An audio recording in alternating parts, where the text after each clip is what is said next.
నమస్తే రాఘవేంద్రరావు గారు. నమస్కారం అండి. డేటా సైంటిస్ట్ అనే వారికి ఇంత డిమాండ్ ఉండబోతుంది. ఒక స్టూడెంట్ డేటా సైంటిస్ట్ అవ్వాలంటే ఏ సబ్జెక్టుల మీద, ఏ కోర్స్ మీద ఫోకస్ చేయాలండి?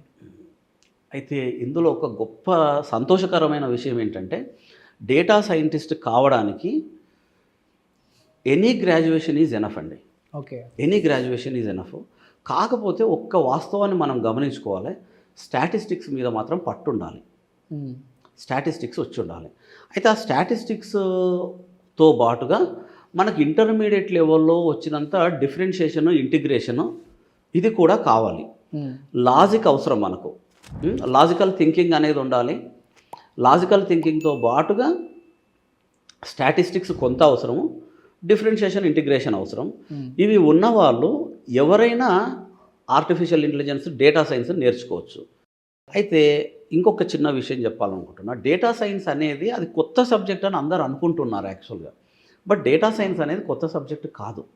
ఒక చిన్న ఎగ్జాంపుల్ ఏంటంటే, ఇంతకుముందు పిహెచ్డి చేసేవాళ్ళు రీసెర్చ్ స్కాలర్స్ అంతా కూడా ఒక కొత్త విషయాన్ని వాళ్ళు కనిపెట్టేది.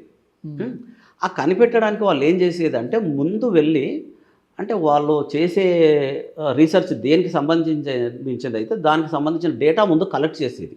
అందులో కూడా ఒక one of the step data collection.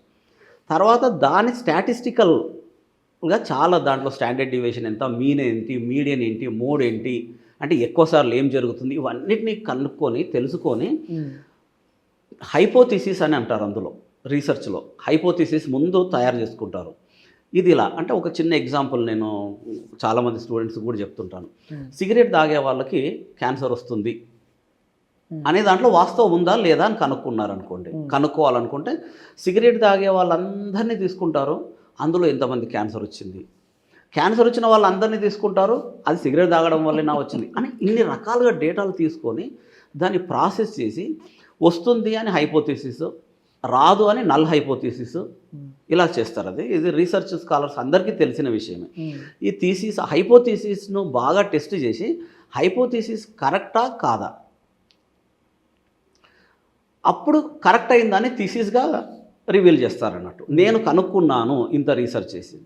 అయితే నేను ఇక్కడ డేటా సైన్స్ అంటే అది కూడా డేటా సైన్సే.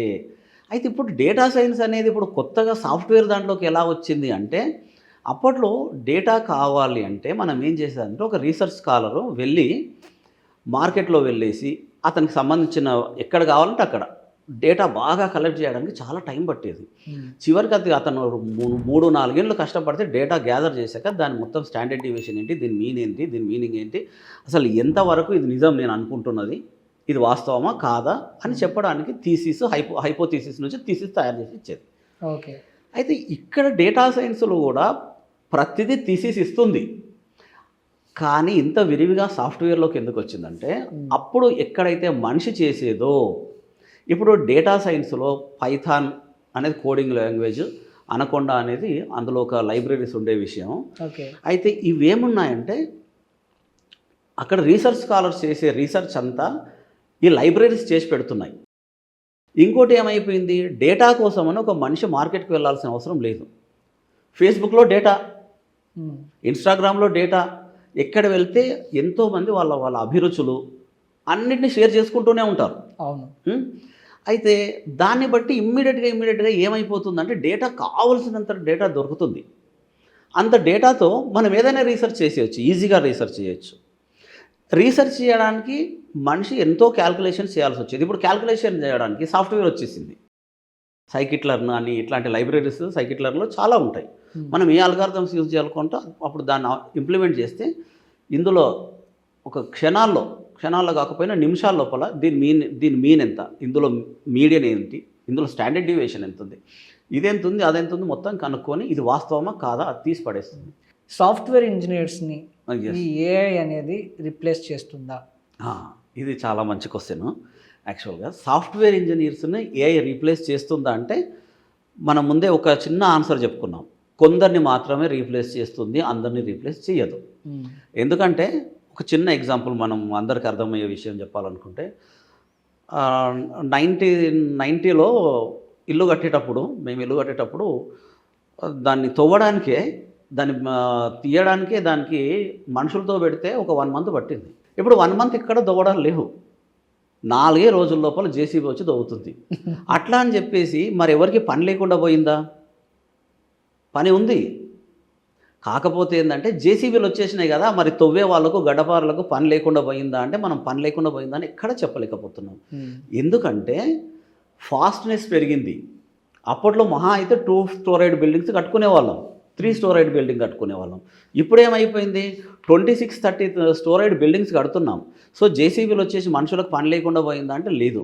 మన తెలంగాణ ఏపీలో ఉన్న మనుషులు సరిపోక మనకు యూపీ నుంచి బీహార్ నుంచి కూడా వచ్చేసి మనకు వర్కర్స్ పని చేస్తున్నారు. సో ఎప్పటికీ రీప్లేస్ చేయలేదు. ఎందుకంటే కోడింగ్ రాసే వాళ్ళను రీప్లేస్ చేస్తుందా అంటే కోడింగ్ రాసే వాళ్ళని రీప్లేస్ చేస్తుంది. అట్లా అని చెప్పేసి మరి ఇంకా అన్ని పనులు చేసి పెడుతుంది కదా అంటే చెయ్యలేదు. అది ఎంతసేపటికి అది మన అసిస్టెంటే.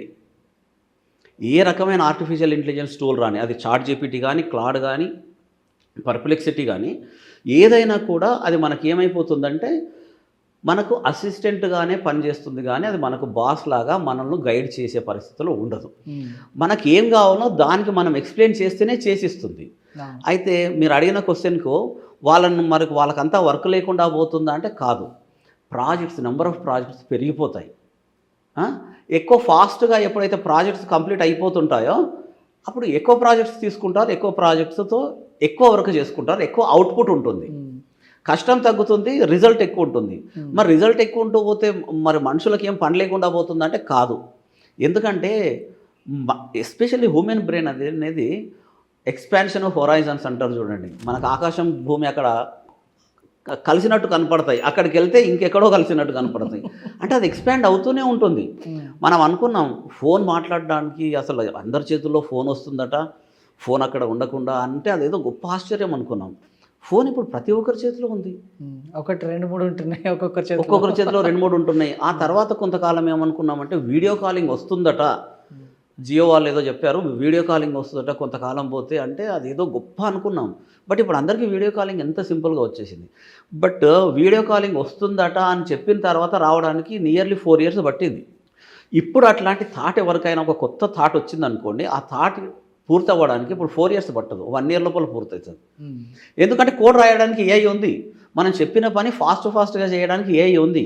కానీ మనం దానికి ఏం చెప్పాలి, ఏం చేయించుకోవాలి దాంతో అని చెప్పేది మాత్రం వీళ్ళే.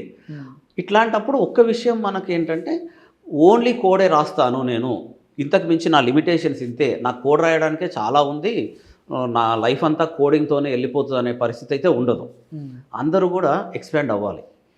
కోడింగ్ అసలు ఎందుకు రాస్తున్నాం అనేటువంటి విషయం అవగాహన ఉండాలి వాళ్ళకు. వాళ్ళు కూడా మిగతా స్కిల్స్ నేర్చుకోవాలి. అది ఇప్పుడు సేమ్ జేసీబీలు వచ్చినంత మాత్రం పని అయిపోలేదు, ప్రాజెక్ట్స్ పెరిగిపోయినాయి. రైట్ అండి, థ్యాంక్ యూ అండి, thank you so much. Thank you అండి, నమస్తే.